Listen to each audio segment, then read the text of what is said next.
Good Sunday evening. I'm First Alert Meteorologist Melissa Thomas here with your News 13 educational moment for the evening.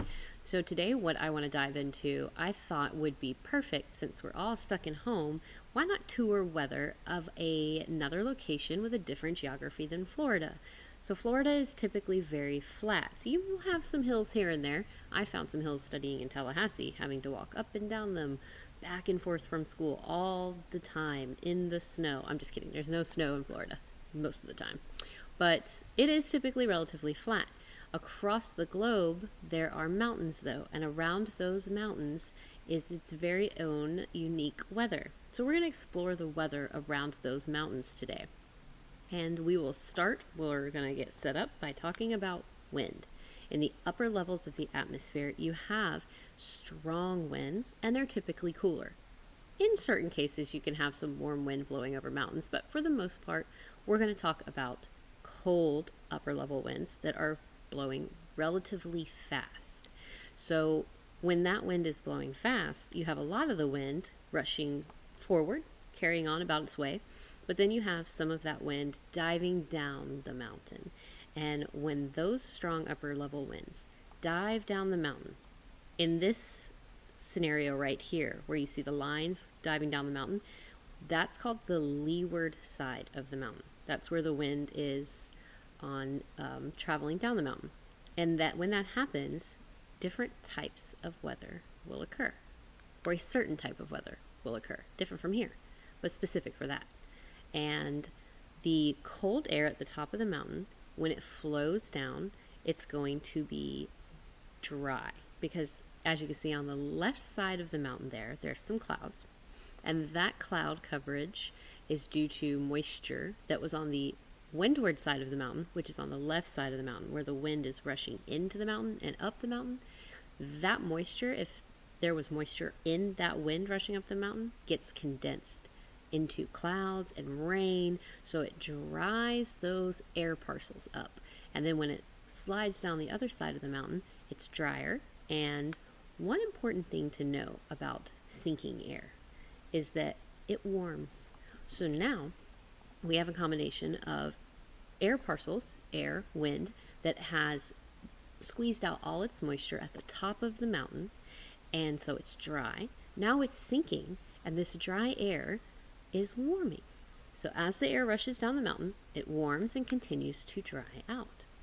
Now, looking at the big picture of this, so I briefly touched on the moisture rising up one side of the mountain. This is a full spectrum view of that. On the windward side of the mountain, that left side where the wind is rushing up, if there's moisture in those air parcels and that wind, as it rises, rising air cools. And as it cools, it condenses, and all the moisture in it gets squeezed out as rain or cloud coverage. So then when it sinks on the leeward side of that mountain, it's dry, and sinking air warms. So now this dry air is warming. It's really cool. And it's something you see for the most part around mountains, and very, very common setup for the weather around mountains. Now, recently in Florida, we have been unusually warm. This time of year, our daily highs typically average 75, upper 70s. We have been in the mid to upper 80s, so 10 degrees warmer than we normally are. We have not had that much rain, and we also have hurricane debris around the panhandle of Florida that is lending to a risk, and that risk is the risk of fires. So these combination of factors has sparked a couple fires in the panhandle that our firefighters have had to fight. Around the mountains, they have their own fire risk. And their own fire risk is due to those sinking, dry, warm air. As it sinks down the leeward side of the mountain, that dry, warm air, especially if there's no clouds on the leeward side of the mountain, and the sun is warming via radiation that side of the mountain, fires can spark. So they have their own fire risk associated with mountains, the winds, sinking and cooling air, and each place has their own risk factors that could spark fires. They, around mountains, will have storms and have lightning, But we have an extra added risk for Florida being the lightning capital of the United States.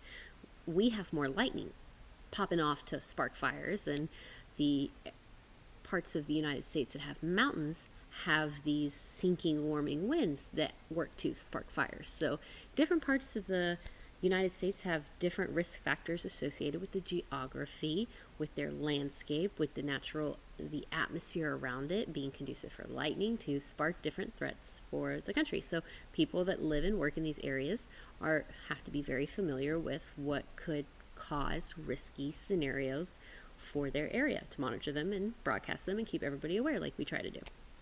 So that is a little tour of the weather around different types of geography that we might not have here from the safety of your own home. Hopefully you enjoyed it. I know it's not the same as actually getting out of your house and exploring different geographies, but I figured that we could at least use our imaginations and some visuals and get out of the house for a bit and check out the weather in different parts of the United States that we don't have here. I hope you enjoyed it. Stay safe, and until next time.